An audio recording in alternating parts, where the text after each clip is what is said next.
Hey guys, it's Julie. I'm here to show you how I removed my rings in my Louis Vuitton Agenda GM in order to use this planner with my Hobonichi planner and or my half letter discs. I came to this decision because I've used A5 for years, but I realized that A5, like cutting pages in America to the A5 size, is kind of silly. Like, I absolutely love the idea of cutting the paper in half. So if I lived in Europe and we used A4 paper and could cut it in half, I would do that. I would use A5, but I live in America and we use letter size paper, so cutting that to half letter is like so much easier. That's absolutely the direction I wanted to go from this point forward. I did that in combination with discs, which I also find to be really efficient and really useful. But even if I wanted to use rings, I would still use half letter size paper here in this A5 agenda, but I don't intend to use rings.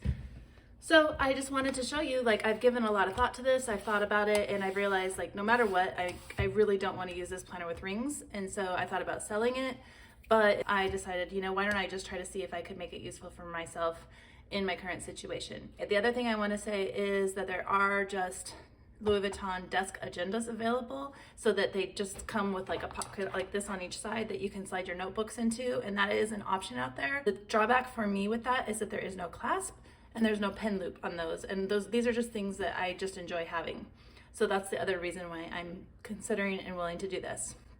Okay, it's the truth time. I've already removed my rings and I already have been on the other side, and you guys, it's not that big of a deal. Oh my gosh, I was so afraid. I watched a video online about the pocket, and the little gal had to cut slits in her canvas in order to slide the rings out, and I was just kind of uncomfortable with that. But I thought, you know, I'm just gonna start. These screws are here for something.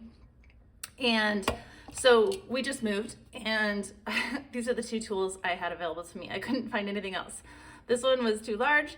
This one is really silly, like too small, but it did the job. So I went ahead and I just decided I was gonna unscrew these and see if that, you know, had any impact. And so I did. I'll spare you from that right now.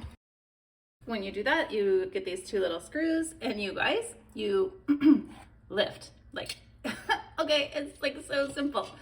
Having said that though, look at this. There is these two posts that are coming out of the middle of the planner, and I thought, oh, well, for goodness sake, how do you get those out?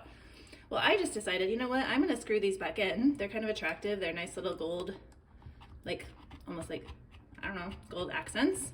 I mentioned this yesterday on Instagram that I was considering doing this, and Corey, she reached out to me and said, you know, I did that, but it's big. Like, it's, your Hobonichi is a little bit loose within this planner. And I totally understood that because I have D-ring to Filofax, and I experienced that where the Hobonichi almost just kind of slides around inside of it.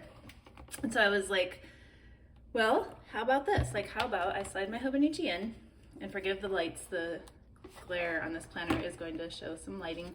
This is almost like these are here, and they almost like help protect and keep that in line and in the space. You can see that they do stick out, but when I go to close my planner, it's like they're there almost like keeping this from sliding around too much. Like they won't go farther back and be loose. There is gap there between the planner, but it's almost like that saves and fills the space. So now I can clasp, and I can shake that around and it feels really solid in there. It doesn't feel like it's wiggling around. I did keep the plastic cover on to kind of help with that. I think that if you just sent the Hobonichi in by itself, it might be a little bit more likely to slip around, but the plastic kind of helps hold it. I am in love. I'm so happy I did this. And you guys, the best thing is that if I hated it, all I have to do is just screw the rings back on. I have waited months to do this because I was afraid that if I didn't like it, that I would totally ruin resale if I wanted to sell the planner. But I don't want to sell the planner now. I absolutely love this, and I will just keep the rings around in case I ever want to add those back in, which I highly doubt that I will. So yeah, that is how you de-ring your Agenda GM and make it a desk agenda, I guess you could say, and just how easy it is and how much I love it. I have put an order out for a Vanderspec beige Krakow. I think it's called, oh gosh, you guys, it's the covers. It's the like Hobonichi size A5. I don't remember the name. Anyways, and I'm looking forward to that. They're beautiful planners, but there's something about this that is so forgiving. It's like canvas. It's like, how many times have I, you know, potentially not screwed my pin back in and slid it through I really don't worry, because if it made it mark, it's just not as obvious in this darker color. So that's a huge benefit for me in this Louis Vuitton. Otherwise, and I do love that they have the pockets here.